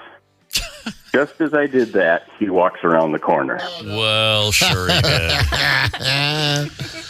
And he walks up, and I scan his ticket. He's only about 5 feet tall. Yeah. Not a big guy at all. But the look he gave me, I thought he was going to rip my head off. I'm a dead man. Ned, he did the movie, He took it to his grave. Is he still alive? I don't know. Don't know, but I do know that. No, he's not. Yeah, you know, if you say Beetlejuice, Beetlejuice, Beetlejuice, Beetlejuice appears, if you say it 3 times real fast in the movie, if you do the dueling banjos and then do a little jig along to it, Ned Beatty will walk around the corner. And, oh, my God. Anyway, I had another real quick one. I'm standing at the gate, and some guy walks up and starts talking and chit-chatting. I wasn't in the mood for it at that time for whatever reason. So about 10 minutes after listening to him, he goes, sits down, I look at the passenger list, and I go, Jamie Farr. No. I didn't even know it was him. But I had to tell you that one because I heard the story earlier. Oh, yeah. Yeah, sure. On a flight near you somewhere, always. That's awesome. Thanks so much, Bob. We appreciate it. All right. Thanks, guys. You got it. Man. I'm surprised Jamie Farr didn't stay in drag, just looking for the picture we painted this morning of him just out there, begging for attention. A friend of mine, a musician who shall remain nameless, at one time in his life worked for Lufthansa Airlines. And he was a gate agent, and he was at work one day tripping. Oops. And he got some messages crossed, and he called a flight back from the tarmac. Oh. An international flight flying from Atlanta to Germany was already away from the gate, and he got his wires crossed, and he did the code to bring it back to the gate as if there were an emergency where there was not one. What's he doing now? Still plays music, doesn't work for the airline. Oh, man. And boy, was that an ugly incident. Yeah. It's like they say, listen, if you're going to trip at work, make sure you work at an acid factory. Oh, yeah, right. Radio, maybe. Nowhere else is that really acceptable. 651-989-ROCK. Who else we got, Tony? Let's keep it rolling with our pal John. John, good morning. Good morning. What do you got for us? Well, this is not in an airport, but I got stuck on an elevator with Muhammad Ali and his wife. Wow. Pretty cool. Summer of 1980. And he'd been in our restaurant. It was in a hotel in Rock Island, Illinois. And we'd had fire damage a couple weeks before that. So the elevator would get stuck between 3rd and 4th floors. And I just happened to be on there taking up a room service with Mr. Ali and his wife. And, man, when that thing came to a stop, the look on their faces was the most priceless thing I'd ever seen in my life. And all you had to do was grab the phone and call engineering. They flip a switch and off you go. But, man, just, that was that perfect Muhammad Ali look, that he was giving in his, in his publicity shots and all that. And that's awesome. It was awesome. That is great. Did you take a moment in that elevator to think maybe we'll just throw a jab or two, just see how the ups on you? Check the reflexes. No, I was laughing too hard to throw any punches. I hear you. That's a great one, John.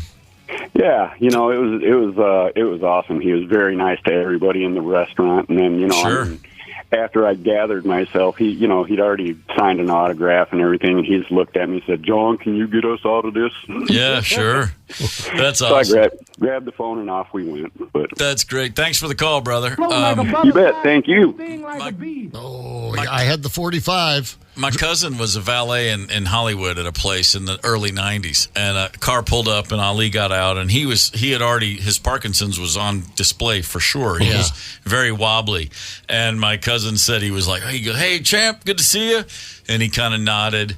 And he said, "You still got it. You still got something in there, don't you? You still got something for me?" And he said, Ali, without even looking, he said, my cousin was to his right. He said he threw a jab lightning fast that was a quarter of an inch from his nose. And Ali just laughed and kept going. And he said it was like this fist that's way bigger than you could ever imagine, just right there. And I still got it. It was just one of those things where he's like. Although I wouldn't have been entirely disappointed if he had given me a shiner. That's what he said. My cousin always said, he goes, he could have popped me right in the jaw. Would have been fine. Yeah. But it just stopped short. Bop. For a great story. Yeah, for sure. What was going on in Louisville, Kentucky in the middle part of the century when Hunter Thompson and Cassius Clay came out of that little town at the same time? Right. I mean, talk about two people that were in the second half of the 20th century, two pretty iconic figures. Sure enough. In American culture right there, both coming out of a backwater town, especially back in those days. Couple of other notes. Joe Mauer's going into the Hall of Fame in Cooperstown this weekend. Ever been to the Baseball Hall of Fame? Not for an induction, but yes. But been there before. I have been, yes. Tony, ever been? No, it's. I've only been once to Cooperstown. First of all, the town, it's like a movie set. Yeah. It's so idyllic and perfect and quaint and everything you would hope for a New York mountain town. It's just gorgeous. Exactly what we expected. Yeah, and then the Hall of Fame itself is, I think what you can see on display at any one time, it's far less than 1% of all the stuff they have. Yeah. They just have vaults and rooms filled with, like the very first game ever played at Yankee Stadium, they've got like 100 of the programs from that game. Yeah.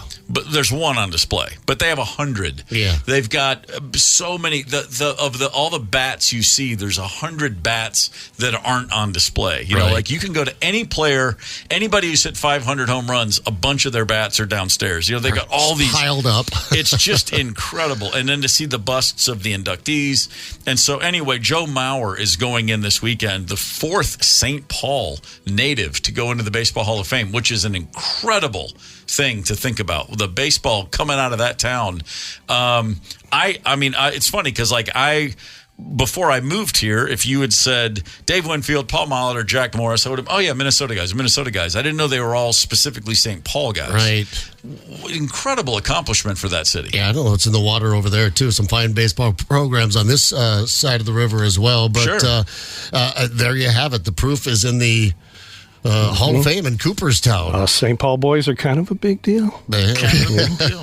Tony Lee, Broadcasting Hall of Fame in this man's future over here. If Tony Lee had not taken 7 beanballs as a sophomore in high school, if he could have just ducked a few of those curveballs, you'd probably be in Cooperstown. He did it on a dare. Sad news overnight, in case you missed it, or from yesterday. Bob Newhart passed away at the age of 94. Put out an album in the early 60s that won Best Comedy Album and Album of the Year at the Grammys. Right. He used to joke that he beat out Sinatra. Yeah. I mean, it's crazy to think about all the things that guy did. I have just a little bit of it. All right. Tell me about it. You got 9 guys on each side. Yeah. And you got a pitcher and a catcher. And they throw this ball back and forth. And that's all there is to it? All right. A guy from the other side stands between them with a bat. He may or he may not swing at it. If it looked like it were a ball, and as long as it's above the knees, but below the shoulders.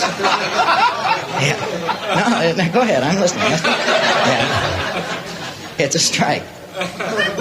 Three strikes and you're out. I mean, so dry.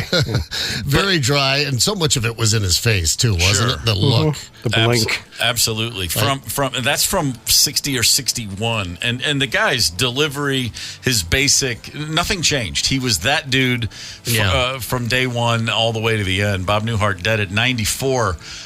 Godspeed to you, sir. Erica Rhodes is going to be with us in studio. She's at Acme all weekend. A very funny woman, and we look forward to talking with her. She'll be in this studio. Hang tight. Connect with us on the KQ Talk and Text line. 651-989-ROCK. That's 651-989-ROCK. 92 KQRS. I'm Steve Gorman. This is the KQ Morning Show. It is Friday, July 19th, and tonight and tomorrow night, 2 shows at Acme Comedy Club. You can go see Erica Rhodes, and I think that would be a fine thing to do. A very funny woman who happens to be in the studio right now. Good morning, Erica. Good morning. It's great to see you. You too. How's how have the last couple nights at Acme been for you? They've been so great. It's one of my favorite clubs. It's pretty great. It's the best. Yeah, you've been going to Acme for a while, I would imagine. Yeah, it was one of the first clubs that ever headlined me. Yeah. So, yeah. They headlined you. Yeah, they headlined me. That's a verb now. That's a turn of phrase I wasn't expecting, but that's great. And you did mention during that last song, you said, "Oh, you're playing Queen," and I said yes, and your eyes lit up. Why is that? Yeah, well, I just think of my dad whenever I hear Queen because he passed away a couple years ago, but he loved Queen, and whenever he got a job or had an interview for a job that went well, he would play "We Are the Champions." Oh, right. So I always think about him, and that's awesome. whenever I hear a Queen song, I'm like, "Oh, it's my dad saying hi." Yeah. Oh, that's beautiful. Yeah. Well, I'm sorry for your loss, but I'm glad that we could play Queen for you. Yeah, thank you. Sure. You didn't know my dad was in studio today. Yeah, see, it's nice. It's well, we're prepared for any eventuality, so we can roll with that. That's great.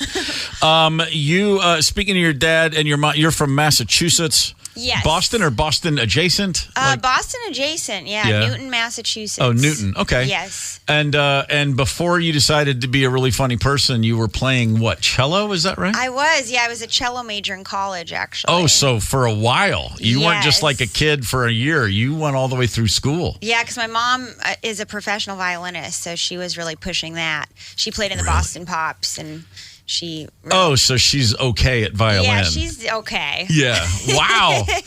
That's amazing. That's some discipline right there. Yeah, I used to wake up really early in high school before school and practice my cello for a couple hours. One of the cool kids then. Yeah, I was...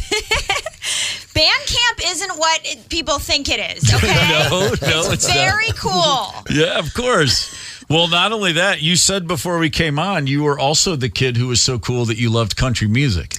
Yeah, I listened every night to country music, and then one time I think I said I like country, and the kids were like, "That's country's terrible. Right. That's not cool." And so after that, I just suppressed that and I stopped listening, but secretly still loved it. Yeah. So just to paint the picture, the cellist who listens to country music as a high school kid in the 90s. Yeah.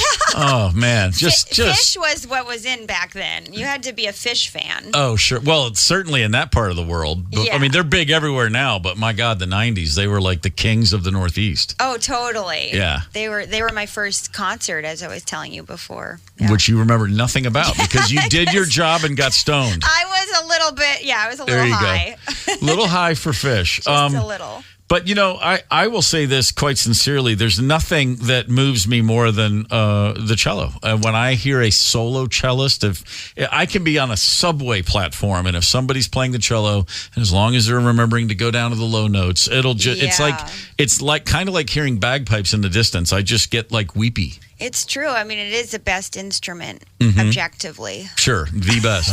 So how often do you find yourself with a cello in your hands these days? Well, I have it still in my apartment, and I have to get the strings fixed. Okay. So that's my excuse lately. Right. But so I do practice once in a while. But you can sit down and obviously just play. You did for years and years. This was something. Yeah, it comes back pretty quickly. When I first moved to LA, I played in a band because I thought that might be fun. Sure. And I played, everyone thinks it might be fun.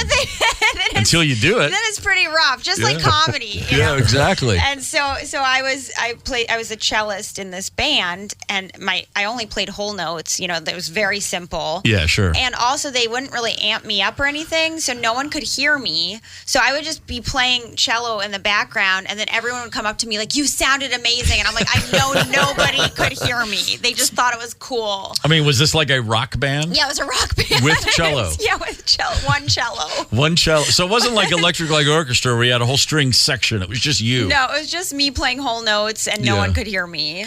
Well, I mean, you never hit a bad note that way. That's true. It's got that going for you. Yeah. There is a huge cross-section, Venn diagram in the brains of musicians and comedians. That is very true. I remember growing up with classical musicians because my mom was, and I was around them all the time. They were so funny. They were the funniest people. Really? Yeah, classical musicians. And so was there, I mean, you were acting, and then you were part of Prairie Home Companion. You had things going on as a kid. Yeah, I've always Which been started around. at like what age? Well, I was on a Prairie Home Companion when I think I was about 12 or 13 for the first time. Right.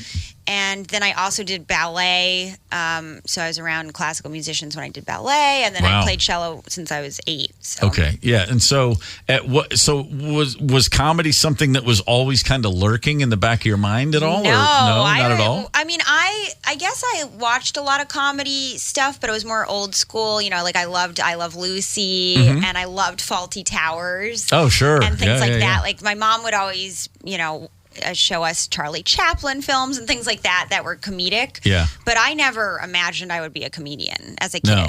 Wow. Yeah, I had no clue. And I didn't know I was funny for a while, Like I wasn't ever funny on purpose. It was always accidental. It was always like I said something and people looked over and laughed and then I got mad. Yeah, right. It was like that. Like, 'cause like I wanted to be taken seriously. Right. But I think funny people are serious people.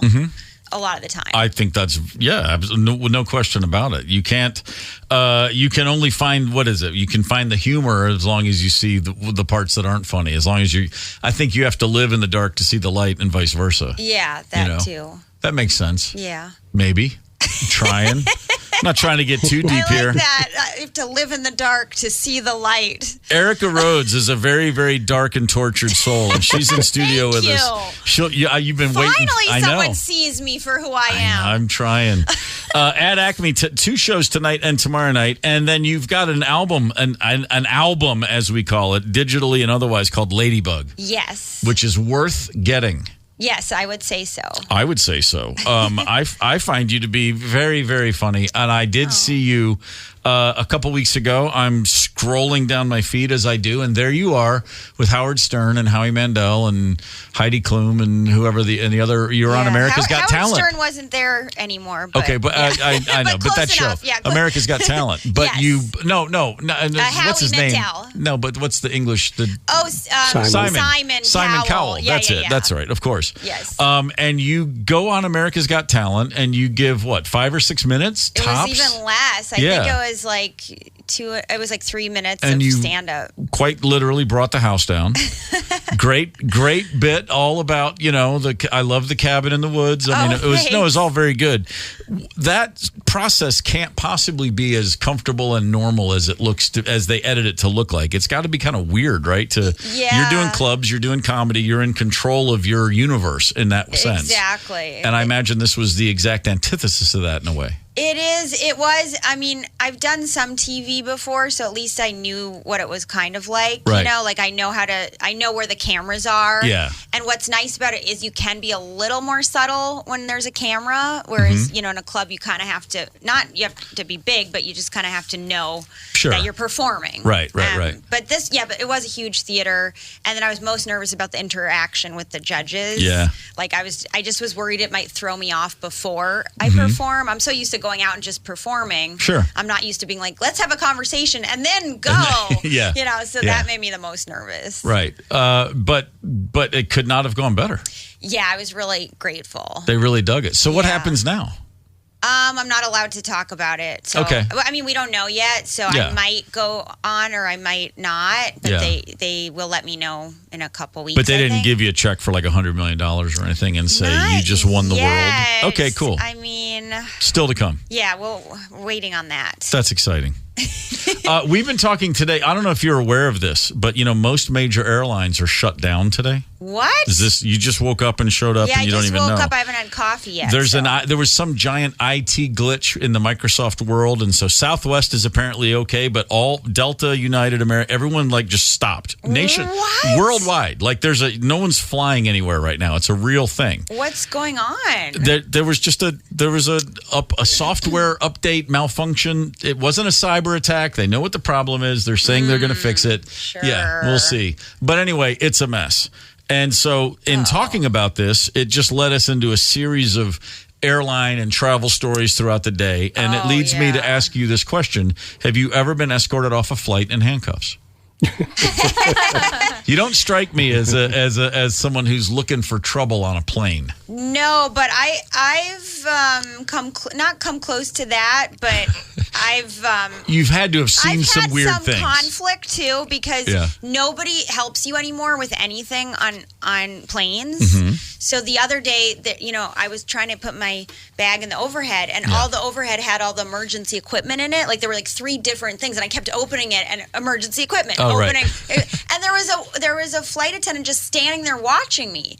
And so finally, I just looked over at her and I said, "Are you going to tell me where to put it?" and she just goes, "They're all full, and you'll have to find an empty one." And I was just like, nice. And then a nice man was like, "Do you want me to put it up here?" And I was like, "Oh, thank you." And then I was like, "Nobody helps anymore." And I kind of just said that. And then I saw the flight attendant roll her eyes to another woman. Like, how dare she expect us to do anything? Wow. So what airline and what was this flight attendant's name, please? I should have asked her. But yeah, nobody does anything anymore. It's really rough. It's getting there. Yeah. We're definitely reaching peak no thanks. I'd rather just do it myself because you clearly aren't willing to help. Another pet peeve is, why does everybody flow into the aisle when you're trying to exit the plane? Mm-hmm. If you're on the exit, you're already ready to deplane, right? Right. So why do they think it's going to make it faster for everyone to rush into the aisle of the plane so that everyone, when they're taking down their bag, is almost hitting each other when they're trying to get their bag down? Yeah. No, just let people go one at a time. We are a simple species, People are Erica. so dumb. Yeah. We really are. I have 2 that that will forever drive me crazy. One is at baggage claim that everyone walks right up to the belt. Like they go right to the carousel. Yes. So that means no one can see anything. Exactly. There should be a line on the floor that's 6 feet away from the thing, and it should be electrified. Oh, and nice. if you step forward and your bag's not within your view, you should be shocked and knocked to the floor. Okay, I feel the same way about Right? the deplaning. Okay, Yeah. well, and then mine is, how about on the ingress? How about as people are planing? Yes. How about, and it's the if you can deplane, you can plane. Look, Is that not am I making up words today? let me tell you something. If Acme can headline you, then we can plane a plane, okay? I can also complain Yes, you can. on a plane Yes. before I deplane or plane. There's all sorts of things we can do with this. There is I have an old, it's not a hobby, it's an old pastime wherein I get in my seat and then I watch people boarding the plane and they look at their ticket or their boarding pass now on their phone, and then they look at every aisle they're crossing to like, am I at 18 yet? Nope. Is this 18? Nope. Oh, Is it? geez. And it's just like it's an ascending number scheme. It just goes 1 to whatever, 27. Yeah, you don't have to look and at you don't have each to look one. every single time. It blows my mind that people think that on a plane you're going to go right from 4 to 17 if you're not careful. Yeah. Yeah, that's mine. Okay. Just keep walking. Yeah, that's a different one. I've never had that one, but I think I notice more trying to get off the plane because that always takes forever. Sure. I think there needs to be a coach being like, "Come on, guys, hurry." Like, get off. It would. Like that. We need coaches for all kinds of things in life. Yes. You know what I mean? I think that the self checkout at the grocery store, you could use a hand. We could all use a hand with that. Yeah, I just don't bother with. I can't do it. No. There's always something wrong, and then you have to call someone over anyway. Yeah, exactly. Right? So it's like self checkout, but then delay. And if they have to enter in their employee code, it's usually 31 digits. Have you ever noticed that on the kiosk? I haven't noticed that. It'll freeze up or something, and then they have to come in and enter their employee ID, and they literally sit there, and they're like,